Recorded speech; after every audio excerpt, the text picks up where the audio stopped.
So let's now compare our different methods of removing carbonyls or performing reductions on them down to hydrogens. We've talked about the Wolff-Kishner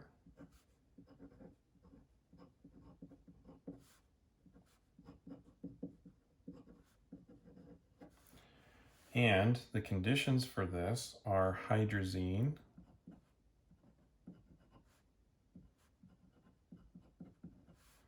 and strong base and then heat.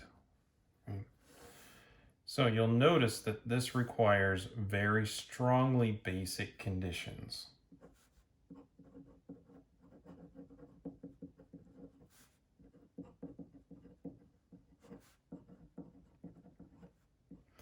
So if we have any functional groups that are not our carbonyl, but are sensitive to strong bases or nucleophilic attack, because remember, a hydroxide can be a nucleophile, then we'll need to consider one of the other options that we've looked at.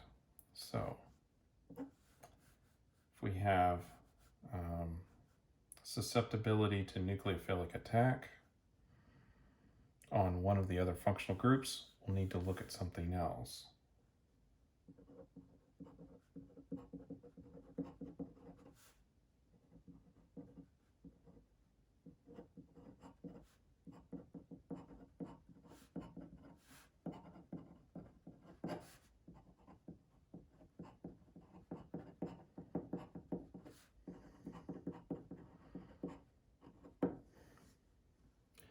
If not, we can use the Wolff-Kishner reduction.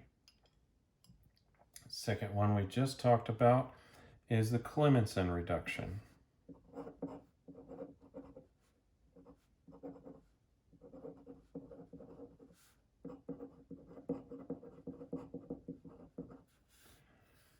Again, the reaction conditions for this are zinc amalgam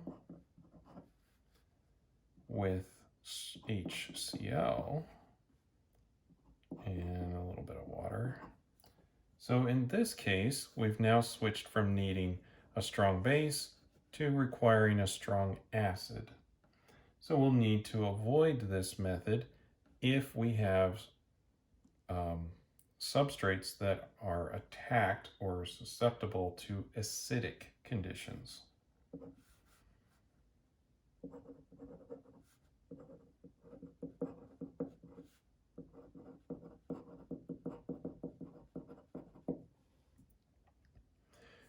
So we'll just have to watch out for that. And then finally, we just talked about rainy nickel.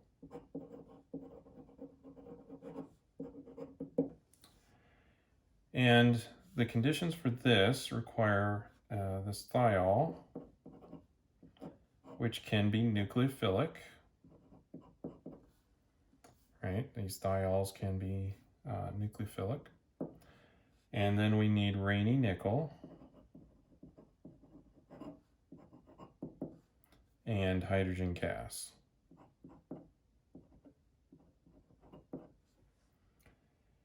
Now, we will have to avoid this if we have groups that are reactive towards nucleophilic thiols, which this is a nucleophilic thiol. So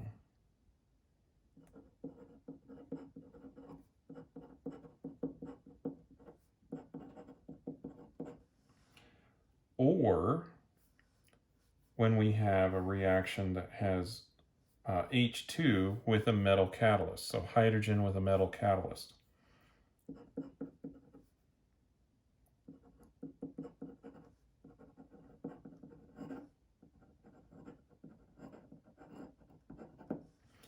So what are some of the reactions that will happen if we employ hydrogen with a metal catalyst?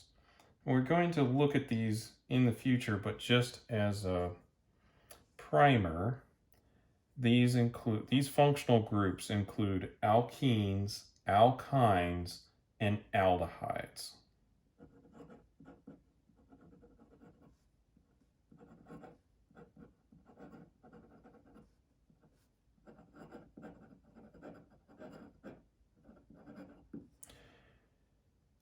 If you use Raney nickel reduction, your alkenes will also be reduced. Your alkynes will be reduced, and your aldehydes will be reduced. And if that's something that you want, go ahead. If not, you need to consider a different reaction, like the Wolff-Kishner or the Clemmensen reduction. And hopefully between these two, you'll find conditions, or three actually, you'll find conditions that are acceptable with the other functional groups that you have on the molecule. So we have basic conditions, we have acidic conditions, and then we have some nucleophilic slash metal catalyst hydrogen reduction conditions. So keep these in mind, and you may have to choose one over the other based on the other functional groups on the molecule. Now, if you just have a hydrocarbon that doesn't have an alkene or an alkyne on it, and or those are the other functional groups, it doesn't have any other ones, then any one of these would be acceptable. But it's likely that you will have other functional groups on your molecule, and you'll have to pick one based on the compatibility with those other groups.